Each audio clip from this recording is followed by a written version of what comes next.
Good evening, Wilmington. At this time, I would like to call the Finance and Economic Development meeting for June to order. It is Monday, June 3rd. I am the chair, Chris Johnson from the 7th District. This time I will do a roll call for my colleagues who are present. Vice Chair Harley, 4th District. Present. Councilmember Bracy at large. Present. Councilmember Oliver, 3rd District. Present. Councilmember Field, 8th District. Present.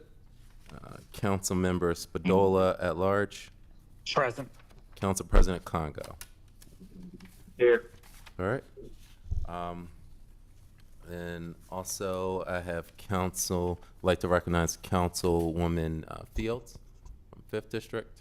Have Present. are present. And others as you get on. Okay. And Councilmember McCoy as well from 6th District. I have you present. All right. Okay. And as others, if you come in, please let Marshall know so you can be recognized. As a friendly reminder, only members of the committee should be motioning and seconding. Obviously, if there's members of, obviously there are questions from committee members will go first, and then other council members. And then this time, let's just move into the agenda. We have quite a lot to go through. So first, I will just do in housekeeping matter. We have ordinance 24-032, which is the ordinance authorizing the city's general obligation fund for the wastewater treatment plant switchgear fund and replacement. This is a 2024 bond. Is there anyone from the administration here to speak on that matter? Okay. I would like to recognize Finance Department Director Brett Taylor. Welcome. Thank you very much. This will be quick. We have approximately $12.6 million in a loan that we've requested from the state of Delaware under the state revolving loan funds. The good news is that this loan is a very low interest rate loan. This is something we probably would never be able to get on the open market if we went through a public financing. It is at 2% and it's over 25 years. This loan will be going to replacing 2 substations down at the wastewater treatment plant, including switchgear boxes and other items that would be necessary in order to replace these out. These substations are very old, and they're critical to ensure that the wastewater treatment plant stays operating. Okay. And question, Director Taylor, is there any, I imagine there's no direct fiscal impact to the city, correct? Well, of course, we will have to pay the principal and interest on the loan from this standpoint, but like I said, that the interest rates are exceptionally low given the size of the bond. And it's repaid as part of Our regular debt service over the course of bond years. payments, okay. Correct. All right. I have no further questions, Director Taylor. We'll open it up to committee members if there's any questions. Vice Chair Harley? Yes, Director Taylor, did you say that this is a 25-year contract? Correct. Okay, is that the norm to have a 25-year contract? And the reason why I'm asking that question, because I'm thinking within a 25-year period, there's an opportunity to possibly get a lesser interest rate. And what interest rate did you quote? This is a 2% interest rate. Now, keep in mind that, in effect, the interest rate is actually 1%, but then you have a 1% administrative fee on top of that. I will tell you, you will never get that low of an interest rate I have to probably in our lifetime. I have to agree with that, and I just With regard to the 25 years, normally when we go out to the public bond market, we go out for 20-year positions. This is actually giving us 5 extra years to pay it down. The debt service will be extremely low on this. Okay, I just Very wanted- affordable. Yes, I just wanted to make sure that's what it was, 2%. I have to agree, you can't get much better than that. And I think, we did the 25 years to try to kind of secure that interest rate, correct? Also, keep in mind, when you do placements like this, you try to size the term over the life of the particular thing that you're purchasing. So the good news is that these, once we do get them in place, they do have a very long life cycle. Okay. So- All right, okay. That's all I have, Mr. Chair. Very well. Any other questions from other committee members? No, Any question, council member? thank you, Councilman Johnson. No, I was gonna, Councilman Harley asked a question, but I had, talked to someone in Public Works about this, and, where is it? Could you explain, you said electrical, phase one, could you just explain what the project is all about, pretty much, in short terms, for the public? Basically, what it is in order to make sure that the water treatment plant is sufficiently powered, you need to have electrical substations located in the plant itself to be able to take what's being distributed from the grid into the power stations, be able to regulate the power appropriately to the particular equipment that it's being powered. The switch gear is basically on and off toggle depending on loads for the electrical currents coming through. The switch gear will moderate the electricity through the particular substations. So what it does is it regulates the power going into the plant. May I follow up? Yes, please. So how often are the switch gears replaced within 25 years? Like I said, these are very, very long-term items. I don't have an exact figure on when the last switch gears were put in place. Given the fact that it's a 25-year bond, these are going to last for the life cycle of the 25 years. And what about the electrical substance? How often, I mean, what are we doing with the electric? That's all. I'm sorry? And so you're saying the switch gears and the electrical, that's all together? It's all together. Okay. Yeah, when you replace these, you have to replace the switch gear at the same time you replace the substations. As a follow-up, Mr. Yes, please. So we don't know how often we're going to replace them? We're just saying we want to do a 25-year contract and we don't know how often? It's they're not a contract, it's actually a purchase of an asset. Okay, The asset will last 25 years at Gotcha. least. What you want to do is make sure that the asset, it's not a service, it's actual equipment, that your equipment's going to last for the 25 years that you're borrowing against. last So, follow-up.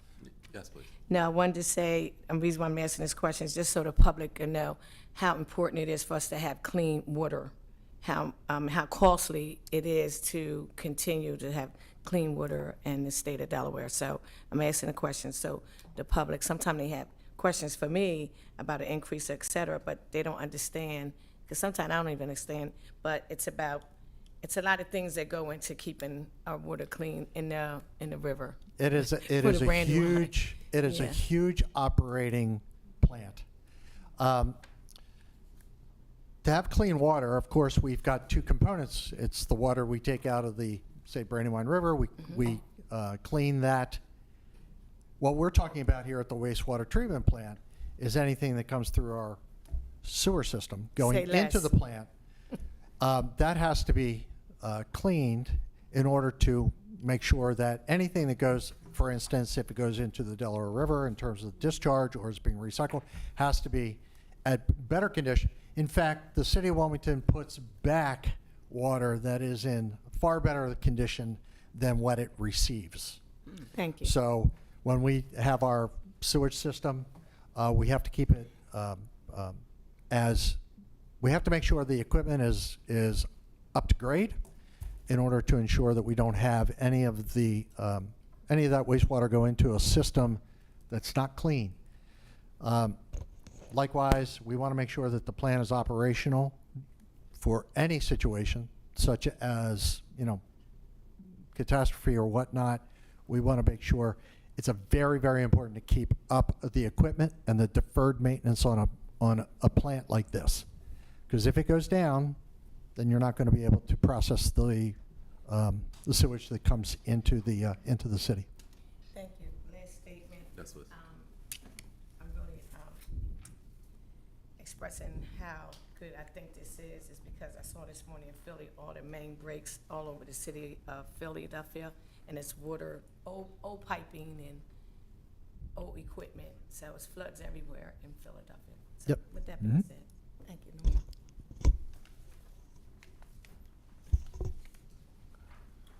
All right. Very well. Any other questions from members on the committee? All right. Seeing none, I'll now turn it to public comment. Seeing none, I will then turn it to council for any final comments or questions. All right. Seeing none, this is an ordinance, so it does need to be properly voted out of committee to get it on the full council agenda. So at this time, I will entertain a motion to move ordinance 24-032 out of committee to full council for a vote. So move. Second. All right, it's been properly moved and seconded. All in favor? Aye. Any Aye. opposed? All right, ayes have it, and the ordinance 24-032 will be on the full council agenda on June 6th, okay. June 6th it is. All right, thank you very much. And moving down agenda, item number 2 on the agenda is another ordinance. It is ordinance 24-023, ordinance to amend chapter 37 of the city code to increase the monetary threshold necessary to allow the city to immobilize and tow a vehicle. The prime sponsor on this piece is Councilmember Bracy, so I will let you, Councilmember Bracy, take it over and introduce anyone else you have to speak on this piece. Thank you, Mr. Chair. So this piece of legislation simply increases the monetary threshold on booting and towing. Currently, if a City of Wilmington resident or anyone, but in fact, receives parking tickets in the amount of $200. So if you receive 2 red light tickets are $110. If you receive 2 parking tickets and say you forgot to pay them and it started at $40 and now it started at $25 because you have the 2 weeks to pay it at $25 and you forget to pay it and then the fees tack on, and it could, depending on how long it takes you to pay it, could go up to $100. So that's 2 parking tickets that would then put you on the booting and towing list. So essentially what this is doing is giving our residents a little bit more time before they're on that booting and tow list. So instead of $200 for a boot, it would be $300 for a boot. And instead of getting towed at $200 as well, it now goes to $600. So you would not get your car towed unless you owed a total of $600. So essentially, it's just a way for us, as we're having larger conversations around parking. I know Councilman Spadola has been working on some things, and other council members working on how we address parking overall. This is a way that we can kind of mitigate, quickly help our residents, give them a little bit more time without trying to make it too cost prohibitive for our residents to pay these fines before they get booted or towed. All right, Councilmember Bracy, I just have a technical question. Believe it may be a typo. If you go to the second page, it is line 8, where it has the $500 amounts. Per your statement tonight, I guess that should be amended to $600. Yes. So it's and a typo. And actually, before it hits the council floor, it'll be, we've already requested the law department to correct that. Okay, perfect. I just caught that. Yeah. And then in the synopsis, the amount would need to be changed to 600. Initially, when we spoke to the administration, we started with 500 for everything. And then as we kind of looked at what the fiscal impact could be and how this would really work, we settled on 300 for the tickets for booting, and then 600 as a fair amount for towing. So we'll make sure that that gets corrected. Okay. I would like to be added as a co-sponsor sponsor. I've been long in support of the parking reform the council's been undergoing, so I appreciate the effort, Council Member Bracy. And I think just the only other question I have on more technical side, and Marshall may chime in, I believe we could, if we're not going to do the amendments now, then I believe we're going to need a detailed floor amendment. You will have to read into the record. Ms. Chair, if the sponsor, if you can just make the amendment now, Yeah, just to change the amount to 600. Okay. And this, and the Because otherwise synopsis. we have to do it on the That would- floor. Okay. We just voted out as a substitute number one, Okay. those Yeah. changes. So how do I? Okay. So, basically, line 8 on page 2, you want to change the amount to $600, from 500 to 600, and then in your synopsis, to change that from the amount from threshold from 500 to 600.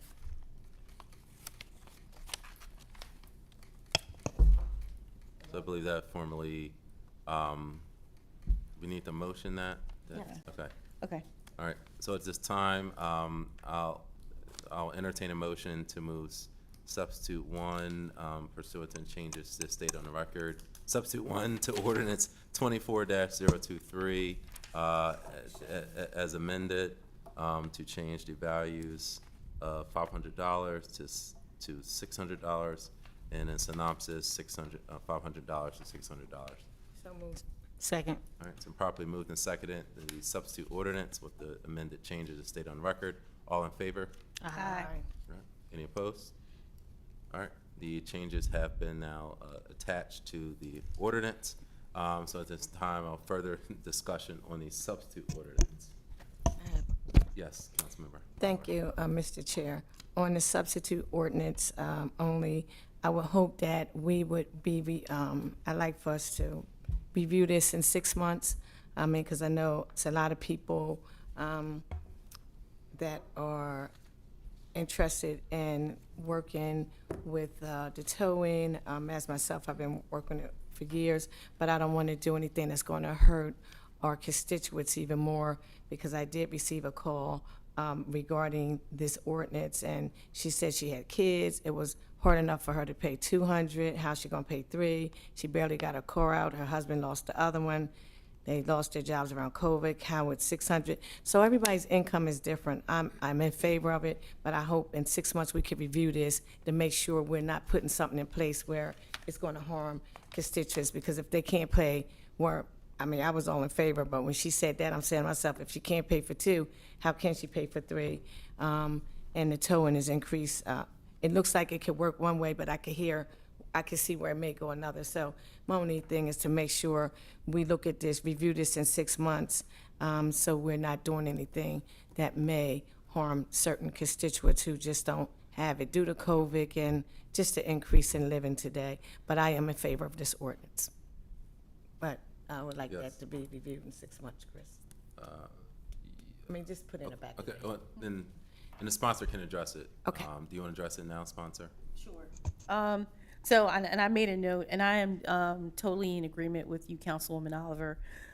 We don't want to do anything that's going to hurt our constituents. This is really an opportunity for them to have a little bit more time to come into the Department of Finance and make a payment arrangement if they can't afford the $200, or if they can't afford the tickets that they have, instead of them coming outside and seeing their car booted. Because once the boot is on the car, the price goes up, because now you're paying the boot release fee. And then once the car gets towed, the price goes up even more, because now you're paying the towing charge. And if you can't get your car out in a week, now you're paying the storage. So this is a way, hopefully, that we can give people a little bit more time, even if they don't have it, to come into the Department of Finance and talk to someone here, be able to make a payment arrangement and get that taken care of before they come outside and they've got a boot and now they can't go to work. Okay, all right. As a follow-up. I'm Okay. gonna go first, Okay. everyone. No, I'm in Vice Chair Harley, and then I have you, Council President. Yes, thank you, Mr. Chair. And yes, so Council Member Bracy, I do appreciate the spirit behind this, because I hear what you're saying, and there probably will be a percentage of our residents that would appreciate these changes. I think my question would be to Director Taylor. I know that the code currently says that if it goes up to $200, if it's $200, you can possibly get a boot, correct? If you owe Correct. $200. My question would be, which I think this is an opportune time to ask that question. What percentage, if you can just give us an estimate of cars that actually get towed at 200? I know it says that it could be booted if you have tickets up to 200. Is it 10%, 20%, 30%, 50%? Because that is, pretty, Are you saying towed or booted? I'm sorry, booted, that's what I meant to say, that actually get booted. Because again, like I said, I know it's possible, and I think it's sort of like a way for us to let people know, hey, you may want to consider, paying these tickets, because if you get up to $200, you may get booted. And I was just curious to know, like, what percentage that you really actually go after for $200? That's a tricky question in that the way we boot is that we have a scofflaw vehicle that tours the city, and they will identify license plates through an automatic reader for anyone who has over $200. So it's all depending on whether that car is in that location at the time that the reader goes through.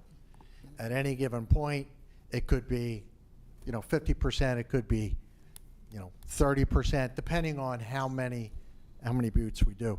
But I will tell you, we don't boot that many because we only have two scofflaw readers, vehicles that are touring through the city, and we can only get to so many. Right. So there are a number of people that out there. I would say that there's a good majority of people out there that have over $200 that have yet to get that boot. Yeah, I would think a follow-up, Mr. Chair. Yes, please. I mean, we do 50,000 tickets a year. Mm-hmm. Could you, if you think about the mechanics of that, the order of magnitude, just to have those two readers out there are plenty of people who currently have very large amounts that have not gotten a boot nor a tow. So. Yeah, my follow-up would be that I would hope that they would be targeting, the highest number, starting at 1,000, 900, 800, versus like going after someone that has $200 worth of tickets, and you got someone that owes 800 or 700. You would think that that would be their priority, to crack down on those that owe the higher amount. Sure. Because that 200 is very low, and I do understand the spirit behind this legislation. I support it, and I also can agree with Councilmember Oliver in terms of the unintended consequence, which sometimes, we can never, determine that, the unintended consequence. So I'm in support of it. I would like to be added as a co-sponsor, and also look at, look at the trends from this point, to the 6 months to see how that's going. That's all I have, Mr. Chair. Thank you very much. All right, Council President? Yes, thank you, Mr. Chair. Has there ever been conversation, I'm not sure if it's even in practice or not, but if not, has there ever been conversation about giving out official warnings instead of an immediate boot? Like if someone is at the threshold, or someone could be booted, have we ever had a conversation about giving out a warning first instead of a boot? We do have the ability to give out warnings. In terms of coming up with a precise policy pertaining to that, I think that we could engage in that. I don't think we've had substantive conversations about that. Okay, yeah, I think that would be a much better and fair route to take instead of, cause I think raising the threshold, I do understand the intent, but I think that could backfire. But I think if we can even introduce legislation that says, hey, if you're at this threshold, once you get to this threshold, instead of giving you a boot, immediately we're going to give you a warning. If you don't pay within a certain amount of time, then you get a boot. So I would like to be a part of that conversation and a part of that legislation if it can be legislated. And I think that would, I guess we have to think about what are the goals? Are the goals to get people to pay the ticket or get people booted and towed? And I think if the goals are to get people to pay the ticket, if we give them a warning, the same way when people walk outside and they see that sticker on the car when you're booted, if people can go outside and see that sticker and say, hey, this is a warning. Next, if we see you, if you don't pay your ticket within whatever time frame we come up with, then you're going to be booted. I think we might get better results. But I do want to be a part of that conversation. Thank you. Thank you. Any other questions from members of council? I'll now turn it to public comment next. Mr. I was just gonna, Okay. after Okay. public, Sure. any public comment, Marshall? Okay. All right, now turning back to council for any final comments or questions. Vice Chair. Thank you, Mr. Chair. Is there going to be some type of communication going out as it relates to this change? Because I can imagine what kind of backlash that could be a result of, individuals not realizing that at one point it was 200 and now it has changed. I'm just asking the question. We can certainly do that. The question about that, it's kind of, you want to be careful about doing mass communication because then you may have non-compliance, Okay. right? Mm-hmm. All of a sudden you've accelerated your threshold and therefore people are going to, Pay later. yeah. Understood. Well, no, they would But it- park illegally and then again accumulate another set of tickets. We can certainly, I think that we could have some communication in terms of a press release from the standpoint of, that may be part of the conversation that we have that the president had discussed it, and that is, are there ways of warning people that you're at that threshold? I think that's the way you do it quietly.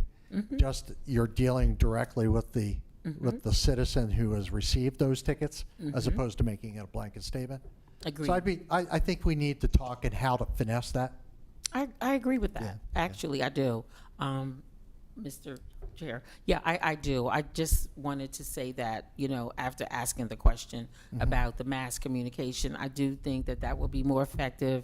And as you said, you raised a good point that may encourage individuals to let it go and rack up, more tickets versus, addressing the individual that needs more time or needs the warning. So I agree 100%. Thank you, Mr. Chair. Thank you. Councilman Spadola. Thank you, Mr. Chair. Just in terms of the warning, my 2 cents on that would be, I don't see the reason to wait to issue the warning until that threshold is hit, meaning once somebody owes $100 in tickets, why not issue them a warning saying, hey, just so you know, remind them of the statute that once you hit $300 now, you will be immobilized. 'Cause Well, I agree. We also, but keep in mind too, we also issue letters from our provider to people who have outstanding tickets that they, on that there's language to say that you may be eligible for a boot or a tow if you meet a certain threshold. So it's not an explicit warning. It's more like when you get a dunning letter that you owe the money, then that's what we would, maybe we make it bright pink or something, something that they would be able to recognize and not easily ignore. Yeah, I think that bright red sticker on the driver's side window will get a lot of attention. And it's a win-win if people get their stuff taken care of and we don't have to tow. I'd have to research about the stickers. There is some controversy about using stickers because what you're doing is you're actually putting something that may be permanently affixed to a car. It's hard to get the glue off and that kind of thing. And there's a question about whether or not you are touching a person's vehicle for the purposes of damaging it. So I like the idea. We just need some more research around it so that we don't have any legal liability for touching the car. All right. All right, very well. Since this is an order, any final comments by the sponsor? Just thank all of the council members that, for your input. I do think that, that there's more conversation that can be had, and I'm definitely interested in what Council President was suggesting around the warnings. And I know that, as Director Taylor mentioned, once you get a ticket, you get a letter that reminds you that you have X amount of days to pay that ticket, and then you get another. And so there's infrastructure in place that we can maybe refine, as Councilman Bodola said, so that we can try to warn people as much as possible before they hit the threshold that they're about to hit the threshold. Thank you for everyone's conversation. Hopefully we'll be able to keep this going and review again to make sure there aren't any unintended consequences. The spirit of this is to give constituents an opportunity to have a little bit more time simply to take care of their tickets before they're booted and towed in the likelihood that they do. So, you know, we know that there's only a few vehicles out there, but it doesn't mean that that vehicle doesn't ride by your house. And then you walk outside and then you're stuck. So that's all I have to say. Thank you for the conversation. Look forward to more. Well, public comment had officially closed, but I believe there is a member of the public. We will go out of our normal order and turn to that member. Christian, will allow us to get point of order. If it was officially closed, and you already, I'm just gonna get this out on the Yeah. record. If you said it was, you were the chair, I heard you say, anybody public comment, you said it was officially closed, and I'm asking you, I'd like to move a motion to keep it officially closed. I don't think it's, you know, this is just my comment, you know, committee meetings start at a certain time, you're the chair, you said it, when you start doing that back and forth, just my opinion. It's up to you, because you are the chair. And again, I'm not sure. I just was made aware. I don't know if the person had their hand raised before we had closed public comment. I don't know. And again, I like to just err on the side of fairness. If it's one member of the public, I certainly, I'm not sure when WITN she signed on, but we can certainly let her go. Ms. Willauer, are you speaking on this matter? Yes. Okay. The floor is yours. Thank you very much, Councilman Johnson, Chair of the committee. I did have my hand raised. You know, with Zoom, I know it's sometimes easy to miss. So I really appreciate you giving the opportunity for me to speak. And I just wanted to thank council for acting on this important issue. I've been part of the Wilmington Fines and Fees team, and also served on the Fines and Fees Task Force that was set up by council to work collaboratively on parking and red light ticket reform and also water billing reform. So it's just great to see council taking these issues seriously. And I want to thank Councilwoman Bracy and everybody who's co-sponsoring this legislation to increase the thresholds for booting and towing. And it was one of the recommendations of the Fines and Fees Task Force to reduce the harm. So I just want to thank you for you know, whether or not that influenced your decision to bring forward this legislation. It's definitely consistent with those recommendations. And I did notice that that the fiscal impact was projected to be de minimis or something like that. And so that I was just wondering why. And the Fines and Fees Task Force, I know there's been some questions about you know, where we got the data, and the city did provide data that very little revenue was actually generated from booting and towing. And I just wonder if that's why the fiscal impact of raising the thresholds is projected to have so little fiscal impact. It would be great to, maybe council can look into that, because booting and towing has significant negative consequences for the people who get the boots and tows, both in terms of like life's other commitments. And if it's not a very good way of raising revenue, then it's something that we recommended to, consider doing away with booting and towing altogether and focus on other ways to make sure that people pay their parking and red light tickets. But this is definitely a step in the right direction. And I just want to thank council for taking these issues seriously and making these important changes. We hope that I know other people on the fines and fees team hope that it'll get support from council. Thank you very much, Ms. Willauer. Now, public comment is officially closed. We'll now turn it back to the sponsor if there's any final No, comments. excuse me, I'd like to make a statement. Yes, Councilmember. No, I just wanted to say, when I heard you say it was officially closed, I know we had a conversation about trying to keep things in order, so that's why I said that, but I didn't know her hand was up, so I wanted to mention that. And I did want to make a comment that Ken Grant had brought this to my attention some time ago, and I didn't have enough people who was in support of it, but I am in support of this resolution, so I know the fines and fees have been working on this for a while, so I wanted to put that out in the atmosphere. But like I said, I am in support of it. Thank you. Thank you very much, Councilmember. All right. Well, this is an ordinance, so it does need to be formally voted out of committee. So at this time, I will entertain a motion to move substitute 1 to ordinance 24-023 out of committee for full council for vote. Second. So moved. All right, it's been properly moved and seconded. All those in favor say aye. Aye. Any opposed? All right, the ayes have it, and substitute 1 to ordinance 24-023 has passed out of committee and will be on the full council agenda. Is it June 6th? June Different 20th. date? June 20th? Okay, June 20th on this. All right, very well. Thank you very much, everyone. And item number 3, as a announcement, item number 3, it will not be going forward tonight per the sponsor. Item number 4 on the agenda, which is a resolution approving the acceptance in the mayor's office of grant funds for Highmark Blueprints to support a citywide health initiative. The prime sponsor is Councilmember Renata Fields. So, Councilmember Fields, the floor is yours.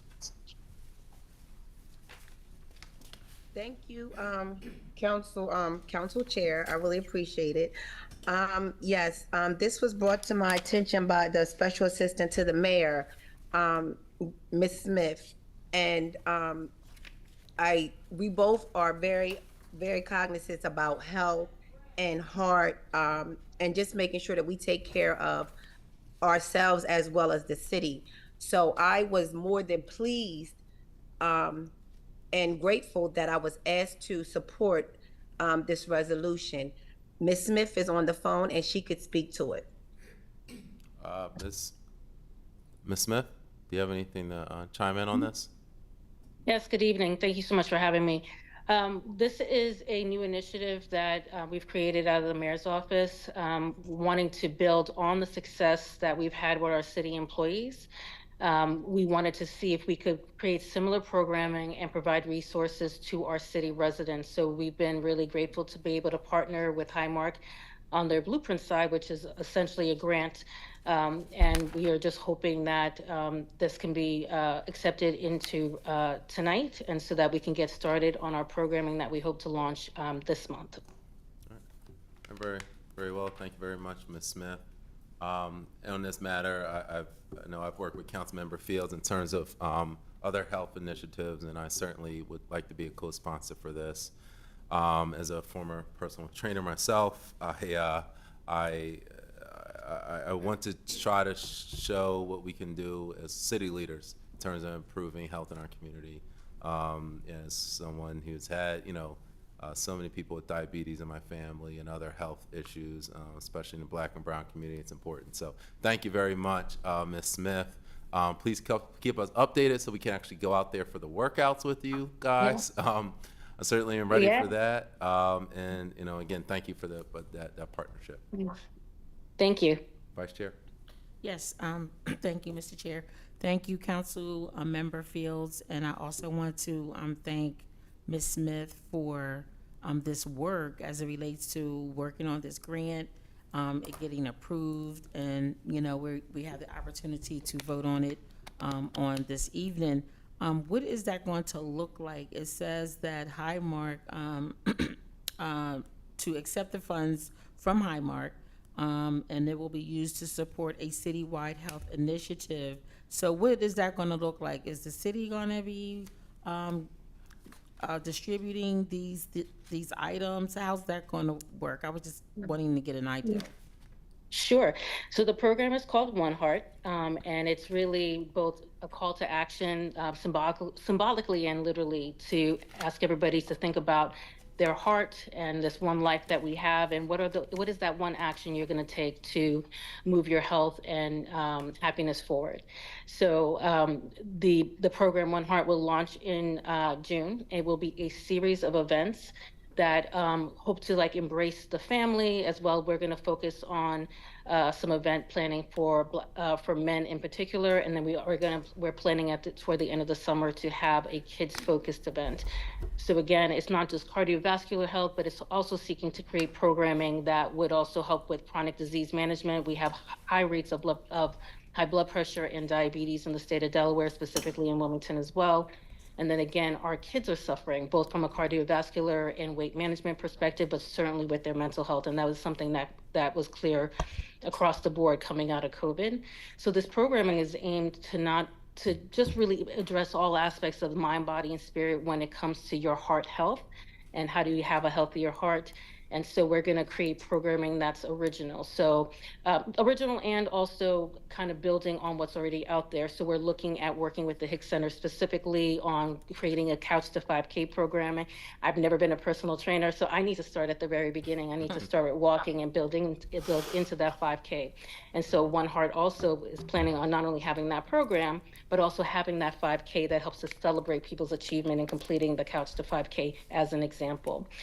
For our children, we're looking at really mental health programming as it pertains to diversity and inclusion, that sense of belonging that we have, and we thought back to school was the right time to do that as people are entering into new grades and phases of their life. And then certainly when we look at the statistics, we know that Black men in particular, are extremely affected when it comes to high blood pressure, certainly diabetes, and wanting to start to have conversations around that state of health and being able to target that demographically is actually really important. Where the Highmark grant really comes in. So I know how to create the programming, but where I really needed the assistance is in providing those resources and those tools. So I think it's really difficult to tell somebody to manage their blood pressure and to do that and be accountable at home when a good blood pressure costs $60, right? So we know, and you know your constituents, right? Mm-hmm. They're going to pay a bill, they're going to purchase something for their children. But when you actually provide those resources and you remove that financial burden, people are more than willing to take care of themselves and their health and to be accountable. And so that's what those resources and these tools are going to do. They're going to provide blood pressure cuffs, glucose monitors, weighted scales. We're also working to see if we can actually provide membership to things like the YMCA, so that people can participate not only in the fitness program, but there are diabetes prevention programs on site that allow them to also manage their aspect of their health. So we're really excited about it, and I look forward to just providing these resources in droves to our communities that desperately need it. Great summary. Thank you, Mrs. Smith. Thank you, Councilmember Fields. And I would like to be added as a co-sponsor as well. Thank you, Mr. Chair. All right, very well. Councilmember Bracy. This is really great and exciting work, and we need more citywide activities like this. This is really awesome, and I'd like to be added as a co-sponsor as well. Very well. So noted. Councilmember. Yes, Ms. Smith, you do an amazing job. You know, I always tell you that. And Councilwoman Fields, thank you for calling me and discussing this in length on several occasions. And I would like to be a co-sponsor. This is really good stuff. Thank you. All right, excellent. Any other comments from members of council? I'll now turn it to public. Any public comments? All right, turning it back then to council side. Any other final comments or questions before I turn it to the sponsor? All right. Anything else, Councilmember Fields? Yes, I would just like to say thank you to all my council colleagues that supports this resolution. We all know that we all talk about our health and taking care of ourselves so we can stay around longer for our families. So I look forward to this initiative. I look forward to working with Ms. Smith putting out, giving people these blood pressure cuffs, glucose machines, and scales. So, I just think this is just the beginning of something great. And I hope that other organizations and businesses see how the city of Wilmington, excuse me, the city of Wilmington and its constituents could benefit from living a healthier life with a healthier heart. That is all. Thank you, Council Chair. All right, very well. This is a resolution, so it actually does not need to be voted out of committee. I believe it will be placed on the agenda sometime in June. June 6th. June 6th. All right. Very well, Councilmember Fields. Thank you. Now moving on through the agenda, there's a resolution approving the nomination of Helen Anderson to serve as the City of Wilmington's appointee on the governing council of the Wilmington Learning Collaborative. Yeah, Wilmington Learning Collab, and known as the WLC. This is for those at home who aren't aware, this is like a voluntary network about reimagining how our youth are engaged in their school environment, and also dual learning, dual generation centers involving Brandywine, Christina, and Red Clay. Is there anyone from the mayor's office to speak about this? No. Okay. All right. Was my understanding that the previous appointee, Mr. Donald Patton, has retired or is no longer serving on the WLC. So this is filling out the rest of his term. And that's simply what this is. I know there is a lot going on concerning the school district. That's, I think for another time. I know there's a meeting coming up tomorrow about that. But this is, again, replacing or filling out the remainder of Mr. Donald Patton's term. All right. Any other questions or comments? Yeah, Mr. Yes. Chair. Yes, Councilman. Is she on the line?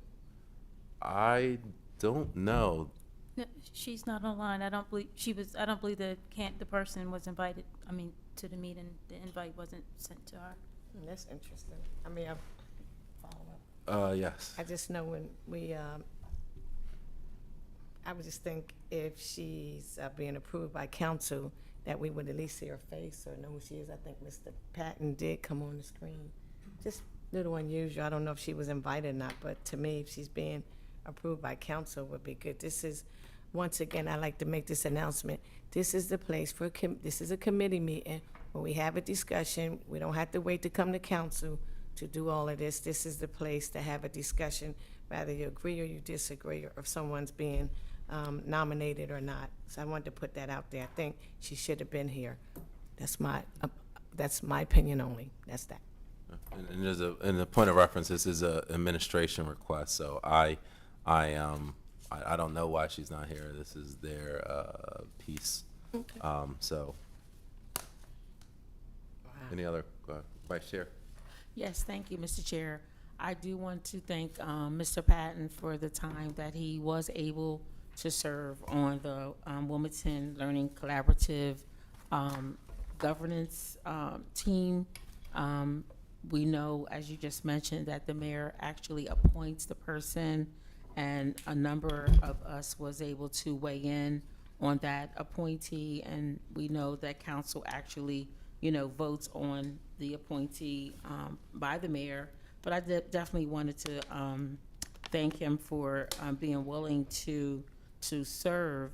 And as we know, he's the president of Christina School District School Board, making some headways there. And we know how much, he really loves our children and have the educational component at heart. So for those that are listening, I got a couple of calls. That's the reason why I'm sharing that Mr. Patton resigned.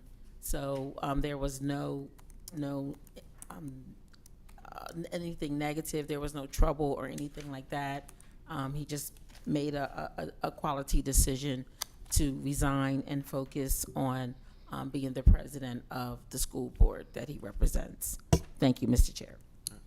Thank you, Vice Chair, especially for that information. I think it's important the public know kind of background to this.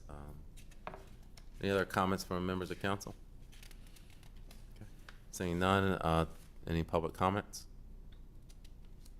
All right, then again, this is a resolution, so it will be on the June 6th agenda. We will, of course, let the administration know that it would be good if Ms. Anderson was present, considering she is being nominated for this. So, Marshall, if you can make that request Yes. to the administration. Thank you. All right, and last but not least, we have a presentation by Wilmington Alliance. We have their director, Ms. Renata Kowalczyk. You almost got it. Almost got it. I know. I've been working on my Polish. And she has a slideshow as well to inform the public about what Wilmington Alliance has even been doing over the past few years. There's been a lot of changing to their programming, so I will not steal your thunder. Renata, you can just go over exactly what you're doing, specifically about West Center City. I know Mr. Chair, I'd like to make a statement before you get Yes. started, if you don't mind. Ms. Renata, you know, this is not your first rodeo. I've heard you speak at several occasions, but I'm going to try to find me a car, so I don't want to get up and leave in the middle of your presentation. Also, I'd like to say happy birthday to James Spadola, because I'm not going to be here. But I know you do well, and I will review the tape, but I have to, my ride is outside, take me to try to find a vehicle. Okay. Thank you. All right. Thank you, Ryan. And you may be excused, council member. That's the main thing, my big scheme. Yes, you may be excused, Councilmember Oliver. Be safe. No, you're, are those? Okay. Yeah. All right, let's, And Councilwoman President, Councilwoman Oliver, I do personal presentations anytime. okay. All right, well, you can begin, while Councilmember Oliver, transitions out, so I believe the slideshow is up. So it is on. And then when I want to move to the next slide, You Mr. will Chair. just, because you don't have a clicker, so you'll just say next slide. Okay, I will do so. Good, great, thank you. Mm-hmm. So, good evening. My name is Renata Kowalczyk. I am the CEO of Wilmington Alliance. And thank you, Mr. Chair, and the rest of the committee for giving me the opportunity to share with you what's been Wilmington Alliance up to since August of 2019, when we were formally created. So, as an organization, 501c3 located in Wilmington, Delaware, our mission is to bring people together to drive innovative solutions, leverage resources, and promote opportunities to empower city's residents and businesses. So you'll see throughout our programming and how we think about our work, you'll see that theme of innovation and resources and collaboration and for the benefit of residents and businesses. We are driven by 4 values. They are equity, results-oriented, inclusion, and collaboration. We, as a small team, will not be able to do any of this work if we were not blessed with having amazing partners with whom we can collaborate and design programs and deliver them. Our 3 areas of work that you'll be hearing about are workforce development, entrepreneur and small business support, and creative placemaking. So, Chair Johnson, when you're asking about a West Central City, that's our creative placemaking work. That's where we currently do the work. And we also, as a foundation, worth mentioning, we use vital conditions for health and well-being as a foundation for how we think about our work. So we specifically, in our work, address basic needs for health and safety and meaningful work and wealth. So for those of us who are historians at heart, like I am, and a few other members of the City Council, I've included 3 slides. I'm not going to take you through them, trust me. We will be here all night.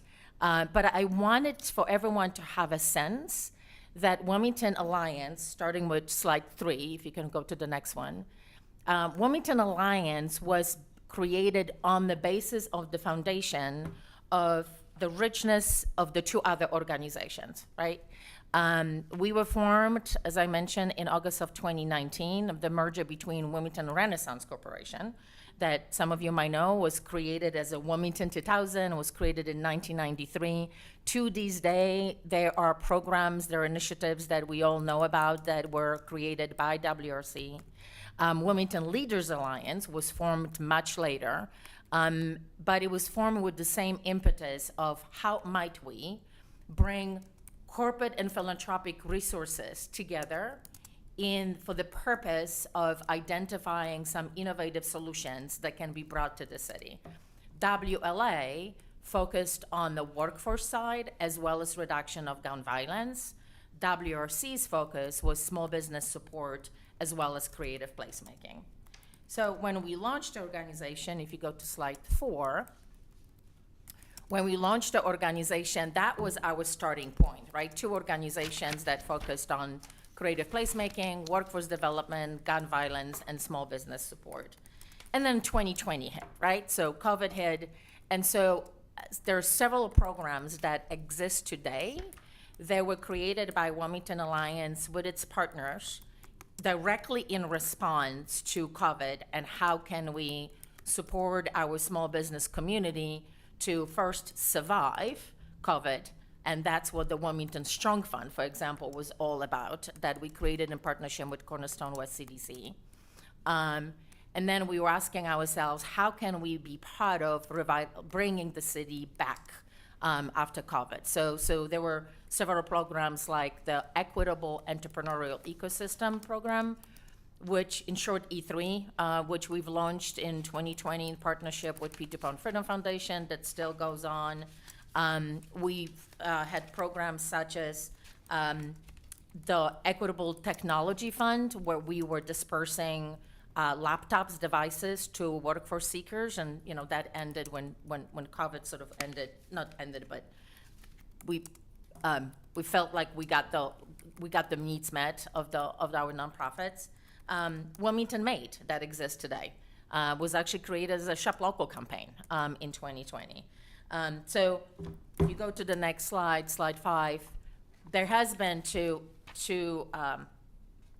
Judge Johnson's point, there have been a lot of sort of expansions, and some of the programs we started with the clear intention that they exist to address COVID needs, right, like Strong Fund. And then last year, we decided there's no longer a need, right? We don't have to have a conversation about how we stop the bleeding from the business that is suffering through COVID. We need to engage in much bigger conversations, and that is, how do we create set of supports for our businesses to continue growing? And when they grow, they hire. And so when they hire, right, they create community-based wealth. And so sort of that's where our programs are evolving right now.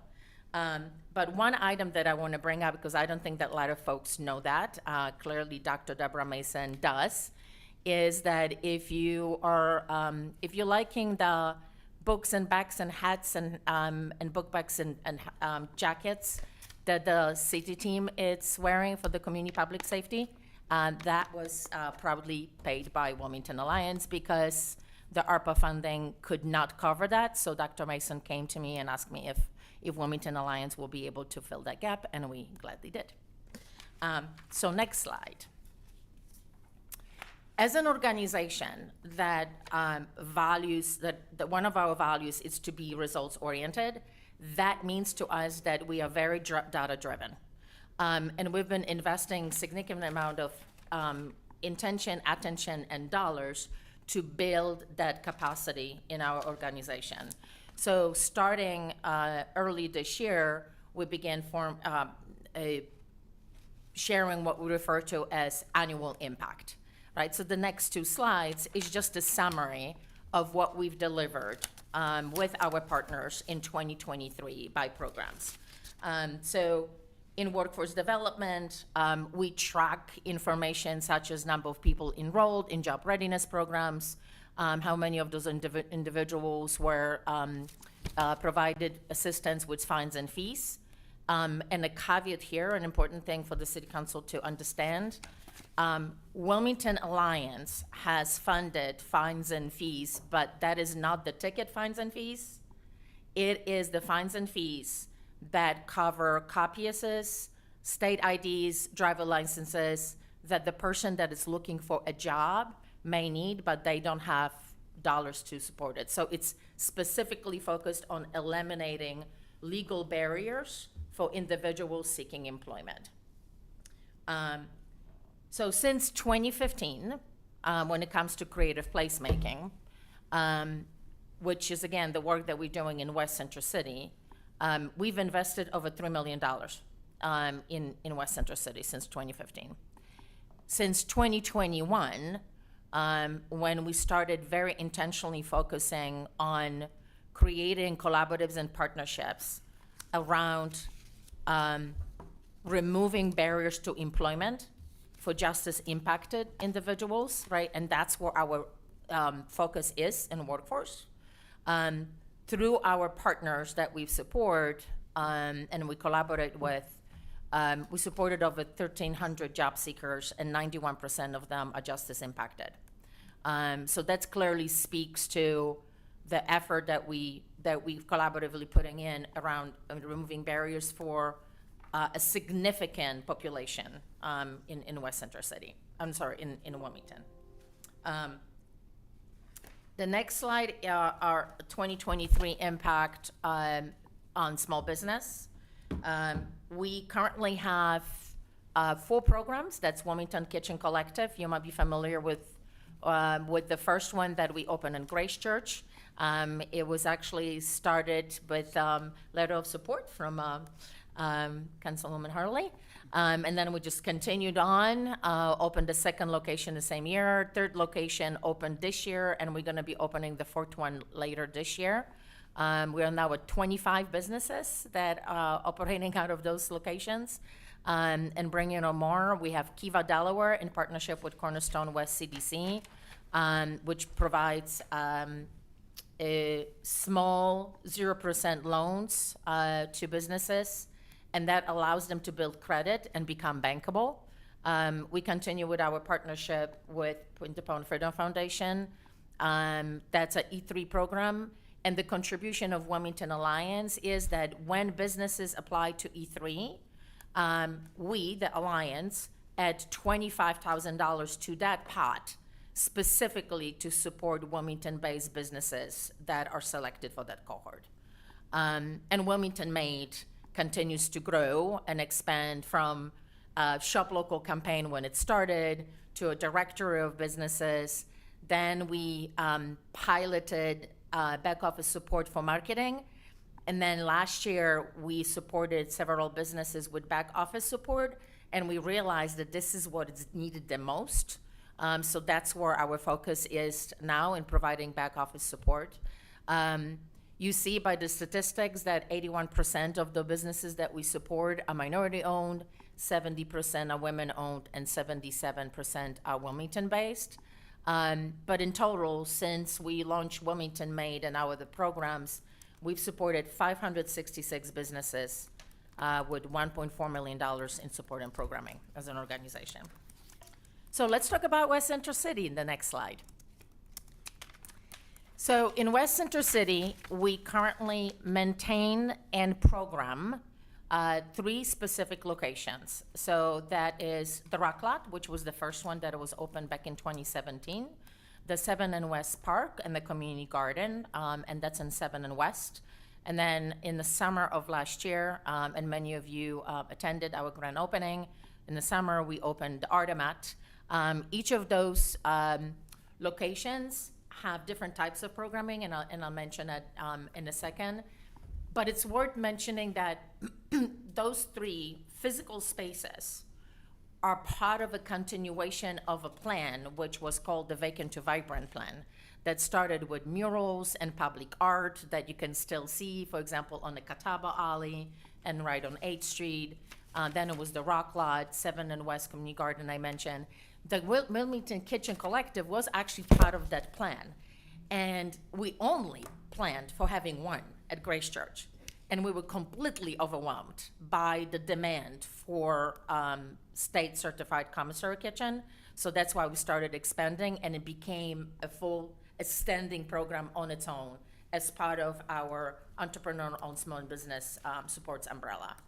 And Artemat, it's the last one of our supports. Now, again, on the capital investment side, which majority of that is in those spaces, Wilmington Alliance and before that WRC had invested over $3 million in West Central City so far. And that's the capital dollars. Let's go to the next slide, and that's the programming.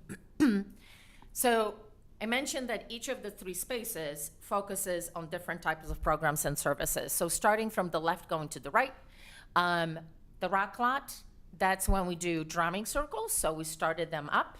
You're welcome to join us every week on Tuesdays. We have a children's library there that it's open, and we continuously speaking about someone who cares about reading, that we continuously adding more books because the intent is for the children to be able to just come in and take a book and read. And our hope is that they will keep that book. And so we continuously are working with business, especially with their books and bagels. And we're just going to be running a new campaign this year to put more books in there. We also use the Rock Lot for the arts and vendors market that we do several of those throughout the year. Then 7 and West Park and the community garden, that's what we do. That's where we have the garden, obviously, but we also do gardening workshops there throughout the season. And we do summer concerts. So last year we had 3 concerts at the 7 and West Park. They were so well received that we are expanding, and this year we're gonna have 4 concerts this summer. So they will run from June through September. Artemat, on another hand, because it's our first indoor space, runs throughout. So we've done things like urban yoga with Jason Aviles. We do yoga for sisters. We do Kima, which is sound healing. We do outspoken poetry. We do artists in residency, and we just signed an agreement. We're gonna have an official partnership with the Delaware Contemporary, whereby their annual Artists in Residence program, thanks to partnership with Wilmington Alliance, will now require of the artist and include a 1-month residency at the Artemat and creation of a specific project that would engage the community. And so that would start this fall. But Artemat is focused on using arts and other modalities for the purpose of healing. And that's specifically what community asked for. Let's go to the next slide. So the next one is workforce development. I mentioned that when it comes to workforce development, think of us as a backbone organization or ecosystem builder. So we intentionally do not provide direct services. What we do is we bring partners together, and we specifically focus on building a strong engagement with employers, and then bring organizations that provide direct services like case management, especially organizations that already have the know-how, and also they have a trust and respect of the communities working with justice impacted job seekers. So we bring them to the fold, and then we look for funding to kind of blend it all together. But for any job seeker, we've been maintaining, if you go on our website on the workforce development, we've been maintaining resource directory, and it's organized by different categories. I need transportation, I need housing, I need a childcare. You'll be able to find resources. So as we continue to learn about them, we update the resource directory. So that's one ongoing tool that we've created, and it's available to anyone. We are also very active, not only on the policy side with Clean Slate, but we also are very active with our partners on expungement events, which are a really important part of the legal barriers removal. So we partner on several of those throughout the year, but we do one per year that's the one that we pay for and we organize, and that's the one that we do in West Central City. Last year was on September 15th, and then this year will be on September 20th, in partnership with Hicks. So we have resource directory, we do expungement events, we provide funding for fines and fees support, we provide funding for stipends for students participating in workforce development programs. We provide dollars for transportation to DCJ. And the latest one, we are about to launch a brand new dedicated employment pipeline for justice impacted job seekers to Christiana Care. We've been working on that for about a year with the employer, and we have all the pieces in place, and when there's time to announce, we will announce it. But that is a really important part of engaging an employer in a very intentional and meaningful way to open the doors for individuals that are not only justice impacted, but Christiana Care is willing to accept folks into the specific positions that they've identified. They're on probation and parole. What's different about this pipeline is that we have created, and Wilmington Alliance paying for that role, it's a role of employer navigator. That navigator will be ensuring that individuals that are hired have the supports that they need to be successful in the role. And when they need things like transportation and housing and childcare and other wraparound services, Wilmington Alliance with partners will provide that for full 12 months from the day of hire. Because we're going to be collecting a lot of data to assess if that level of intentionality and support increases the level of retention of those employees in those positions, which is something that the employer had asked us to do. So more on that when we're ready to announce.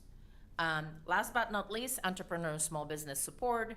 Next slide, please. As I mentioned, we have 4 programs: Wilmington Made, Wilmington Kitchen Collective, Kiva Delaware, and E3. This year, I want to specifically, if we go to the next slide, thank the City Council President Congo had actually supported us in our 4th year of participating in the National League of City Inclusive Entrepreneurial Network. In this year, we were able to secure funding and be able to launch our first cohort for the summer program for Kaufman's Fast Track, which is a 10-week training program for businesses. It will start on June 26.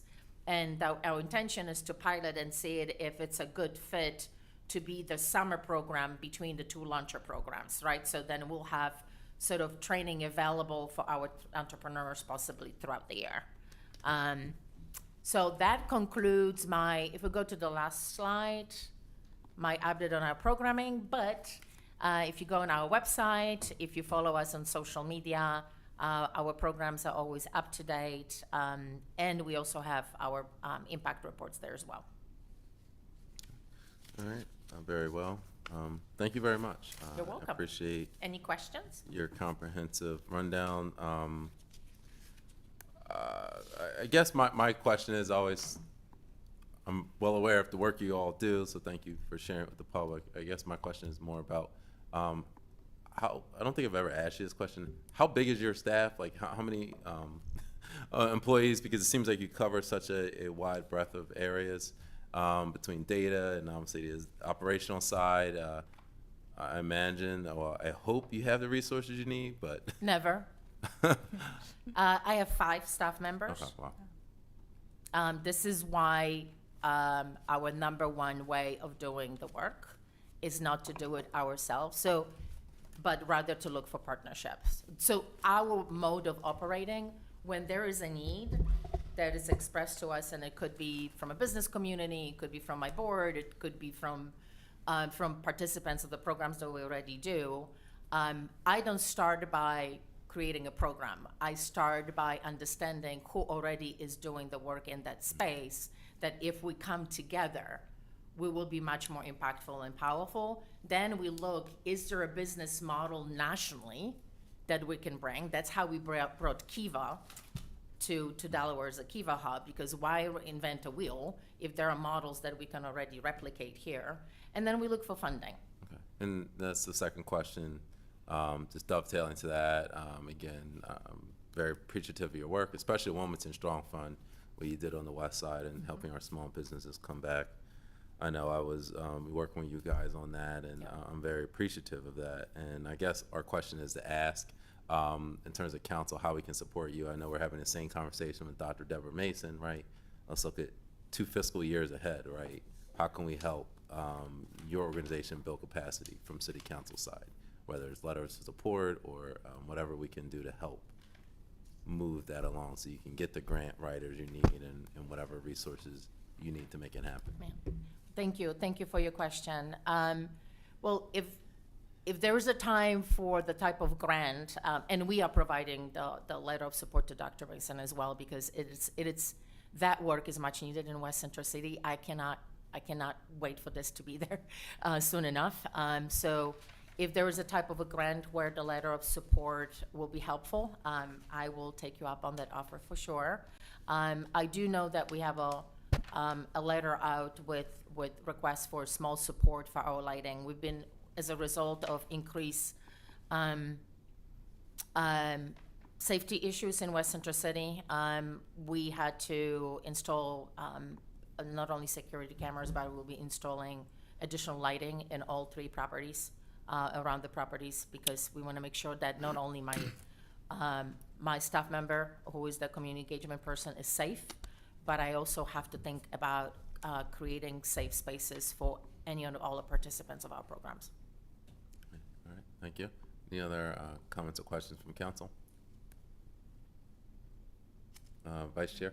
Yes, thank you, Mr. Chair. So first of all, Renata, I want to say thank you for this great presentation and also for the great work that you pretty much, I believe, started, in my district as it relates to the park, as it relates to the rock lot, the kitchens. I mean, you do a lot of work, I know, in the 4th District. And I just want to say that I really appreciate your hard work. I know that you work hard. I know that you are always out there trying to find, new partnerships, new connections. And I just want you to know that your work and your efforts are appreciated, not just by me. I'm, a number of people, a number of conversations that I'm in, your name comes up quite a bit. And it's just good to know that you're appreciated. And as Councilmember Johnson just mentioned, whatever that we can do to help to continue this work that you're doing. And like I said, again, all of the different areas that you started with, I know there was legislation that we had to get passed for the park. It seemed like it was forever. And But we did it. yeah, we did. And it's still going strong, as we all heard today with the programming. First you set the foundation, establish, where these different initiatives were going to take place, and just to hear how things are not just surviving, but they sound like they're thriving. And so that's really appreciated. So my 2 questions I have are, one, you mentioned that there was some help that you gave Dr. Mason, but I wanted to wait until you finish your presentation. What was that help again? Oh, it was minor, but it was very delightful to be asked. So I've reached out to Dr. Mason and asked her, how can Wilmington Alliance support the new initiative that you're launching? And I know that there's ARPA funding. I mean, there's, it's a citywide, and the work is going to be in the areas that Wilmington Alliance doesn't do creative placemaking in, but Wilmington Alliance, it's Wilmington Alliance. So how can it be of service to what Dr. Mason was building? And Dr. Mason said, let me think about this. And then she came back to me the next day and she goes, actually, ARPA, it's not gonna cover the book bags, the hats, the jackets, the t-shirts, the kind of stuff that we need the street team to wear. So they can be recognized by folks in the community that they're part of the street team. I'm like, yes, sign me up. And I said, just give me 2 quotes for 2 Black-owned local businesses that can do the printing, and we'll take care of it. So, Okay. it's minor, but it makes us feel good to be able to be part of that in some way. Yeah, and my follow-up, Mr. Chair. Yes, please. The resource tool, that's great. I never knew that you had that on your website. So who are the individuals that we can send to that website? Is it that type of support that we should be? Anyone who's a job seeker. Okay. Yeah, what we've heard, since we stepped into the second chance hiring work in like 2020 on JP Morgan Chase's invitation, there were a few themes that we kept hearing, right? One of them was, without payment of my fines and fees, I won't be able to move forward. I said, okay, great. The Friendship House already housed the fines and fees fund that was initially funded with $50,000 by I think the debtor's prison campaign. And I said, okay, let's just put $75,000 more into it, right? And you tell me when you run out of money. And so one of those kind of elements that we heard over and over was, I don't know where to go for like centralized place where I can get all the information in one spot. So we said, fine, then we're just gonna build it. And so now it lives on our website, and we have doll hangers, and I have, when we go out to different job fairs and other events and expungements, we actually have that information, and we hand it out to folks that if you need one stop, it's there. And admittedly, we asking anyone and everyone who is in that space, if you know of resources that maybe we've missed because it's a new program and constantly we hear of new things happening, let us know so we will add to the directory so it lives there. Awesome. Yep, it's there. And I have one last question, Mr. Yes, please. Chair. The Kitchen Collective sounds like it's really blossoming on so many levels. Yep. So that's great. And my question is, how does businesses know about the Kitchen Collective, and what are some of the prices, like the range of the prices? So the ranges differ depending on where you are in the business, and that's sort of part of the negotiations when they come on. How they find out is they go on Wilmington Kitchen Collective. There is a interest form, but I will tell you that we don't have a problem with businesses finding out. We have an opposite problem. So we're about to have 25 businesses operating out of 3 kitchens and 3 churches. We already have a commitment from church number 4, and I have the capital dollars to help them. They've already started improving the electric, so we are planning to bring in kitchen number 4, that's a Westminster church, on, and we still have 35 businesses that are on the waiting list. Wow, that's pretty awesome. Pretty awesome. So even with kitchen 4, we won't be able to meet the demand. Wow. Well, at least you know that you're meeting a need. And I think that is pretty awesome. So thank you for all the information. And if I have any other questions, I'll just follow up offline. Thank you, You know Mr. how to Chair. find me. Okay, yes. Thank you, Councilwoman. You're welcome. Councilman Spadilla? Thank you. And not tonight, but another time, want to follow up about a lighting idea that was provoked by what you just said. So, Yeah. Would love that. Very Thank you. well. Any other comments from members of council? Yes, Vice Chair. As it relates to the lighting, okay, so I know that there was a project around lighting up certain areas. So can you talk a little more about this lighting? What is exactly needed? We actually going to be installing lights that bring more light to physically to the spaces. There is only one street lamp, but for example, by 7 on West Park. There is, so the section in the back when there's a shed is dark. At the Rock Lot, the section with the shed it's dark. And there is an increase, there's an increased drag activity going on. So our hope is that when we put more lights and visibility, that would discourage from what I refer to as the alternative economic development activities going on there. And in addition, there is, because of, we're also seeing an increased number, amount of homelessness, which is, and that's why we actually put our properties are now part of the state of Delaware's GHSS. Has a route when folks actually go and check if there's anyone who needs supports and services. So we've intentionally added our properties to that state's route because since the summer of last year, we've been seeing even folks into the patio in front of the garden bless their hearts, they moved with furniture one day in the summer. Yeah, I was just curious to know, have the city of Wilmington, have they been made aware of this extra lighting that you need? If you're talking about administration, Yes, no. I'm sorry. Okay. Yeah, I was just curious to know because, again, like I said, I know there are some lighting projects that are going on. And so I wasn't sure how this, what you need, if that's a part of what they're going to be doing. That's why I asked the question. No, my understanding from the captain, because we speak very on a regular basis with WPD, is that some of those installations, I mean, I don't know the timeline, but I can't wait. Understood. I can't wait. Understood. Thank So I'm you. installing it. Okay. All right. Thank you for giving me more information about that. That's all I have, Mr. Chair. Okay. All right. Any public comments? No. All right. Turning it back to council for any final comments or questions. All right. Very, very well. I thank you very much. Thank you. Thank you for the opportunity.